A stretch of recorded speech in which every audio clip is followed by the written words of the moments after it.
The classified label is how the MIC hides their war crimes and human rights violations. If they're not doing anything wrong, what do they have to hide, right?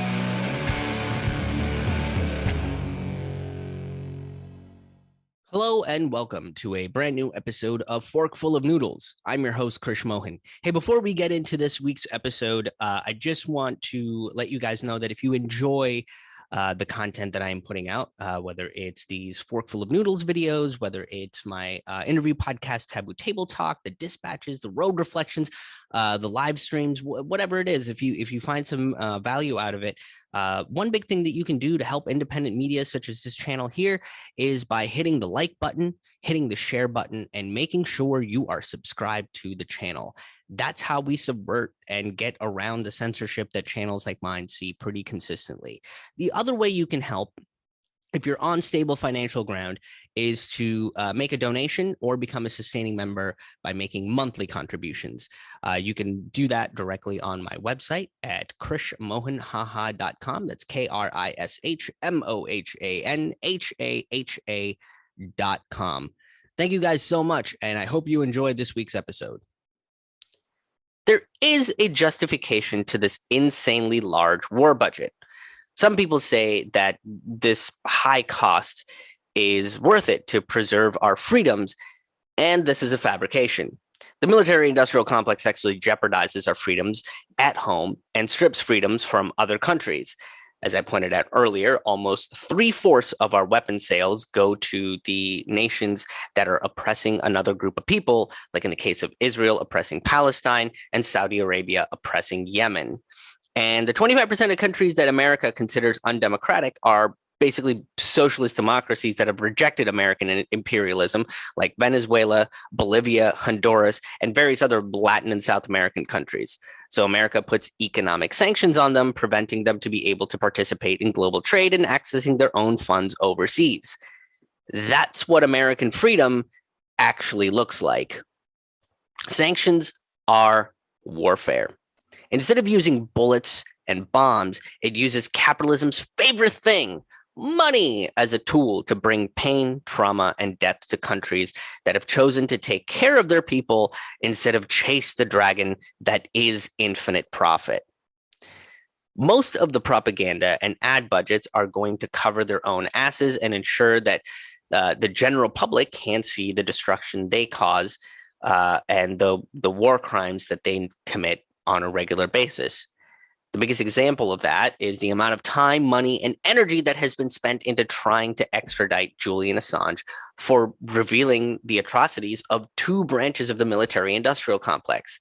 Assange, WikiLeaks, and many other whistleblowers showed us that the U.S. military openly kills civilians and journalists, while the CIA uses entertainment technologies like smart TVs to spy on American citizens.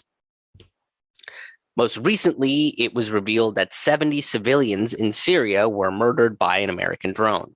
Task Force 9, the group that dropped the bomb, claimed it was self-defense.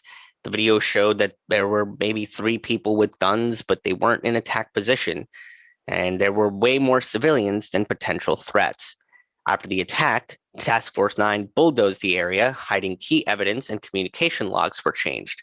And all this was revealed to Congress by a whistleblower who witnessed the bombing from a military base miles away. I mean, how are all those people that are involved in this not in prison for committing war crimes? Well, the Pentagon did investigate themselves, and they found that they didn't do anything wrong. I mean, of course they did, right? This is an organization that thinks hiring mercenaries is a morally upstanding decision, while they fail every audit that they've ever undergone. This is like asking a serial killer if they're a serial killer. Of course they're going to say no. And then they're very likely going to recite their manifesto to you. Okay, the military just recites recruitment propaganda. It is interesting that we chastise whistleblowers for revealing crimes of the American military or the elites. But if a civilian was even to jaywalk in America, those people would call for the death penalty. And this is how the classified label warps and kills critical thinking, which is another casualty of the war industry. The classified label is how the MIC hides their war crimes and human rights violations. If they're not doing anything wrong, what do they have to hide, right? So if America is always on the up and up, then why would they need to classify any documents about the American military shooting journalists and unarmed civilians from a helicopter? Look, I understand that troop movements and active missions have to remain classified for the sake of the soldiers. But that's not what this label is primarily used for. What we see the media using the classified label is as a way to demonize journalism and get away with war crimes. The military is also the world's largest polluter.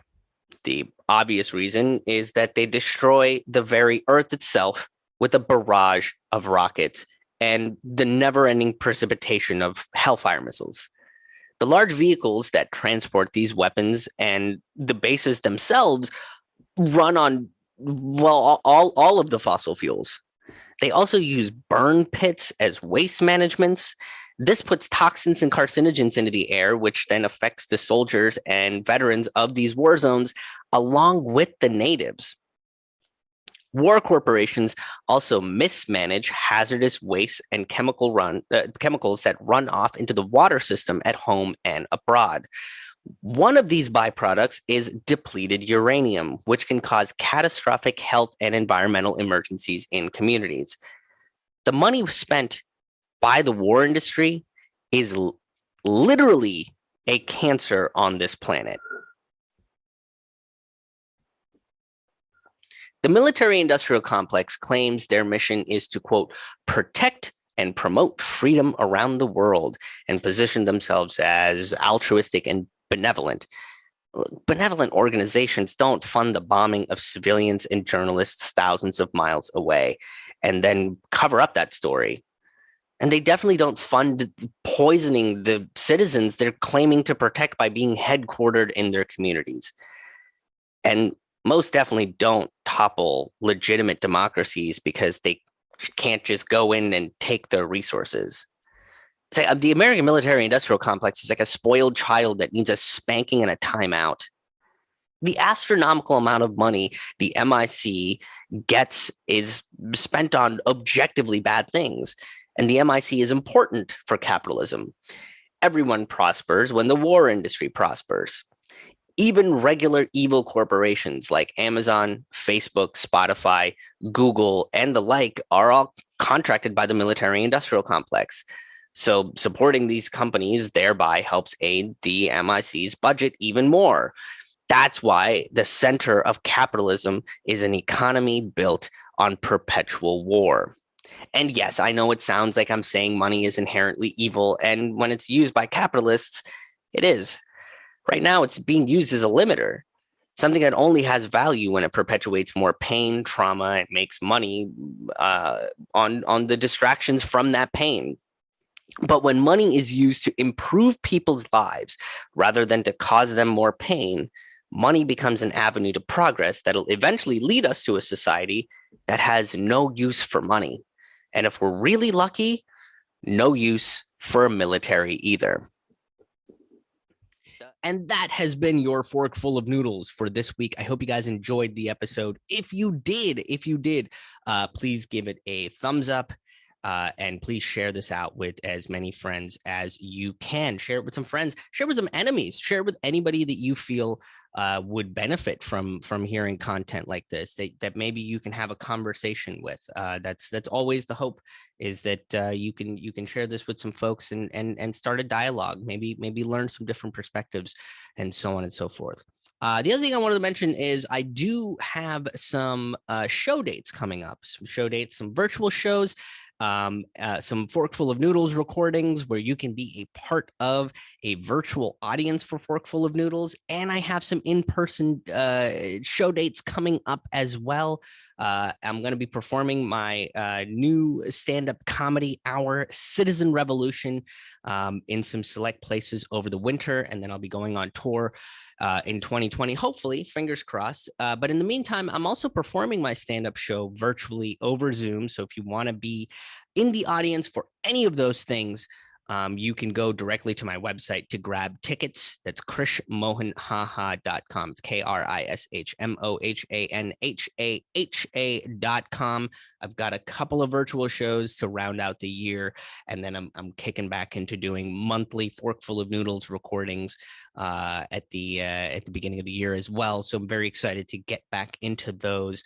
Again, you can find tickets and details for all of the shows that are coming up on my website, krishmohanhaha.com, krishmohanhaha.com. While you're there, you can grab a stand-up comedy album. You can check out past episodes of my show. You can sign up for my email list. You can become a sustaining member, get free tickets to virtual shows and live shows when I come to your city, plus a bunch of other cool bonus exclusive content as well. So tons of stuff to do right on the website. So again, the website is krishmohanhaha.com. Thank you again for tuning in. Thank you again to the people that consistently support this show by sharing, by watching, by liking, by leaving really cool and awesome comments. And to those folks that do become sustaining members as well. You guys are amazing. You guys help keep the show going, keep me working as hard as I do, and sharing the content that I really love and enjoy to share. So with all of that said and done, thank you so much for tuning in, and we'll see you next time.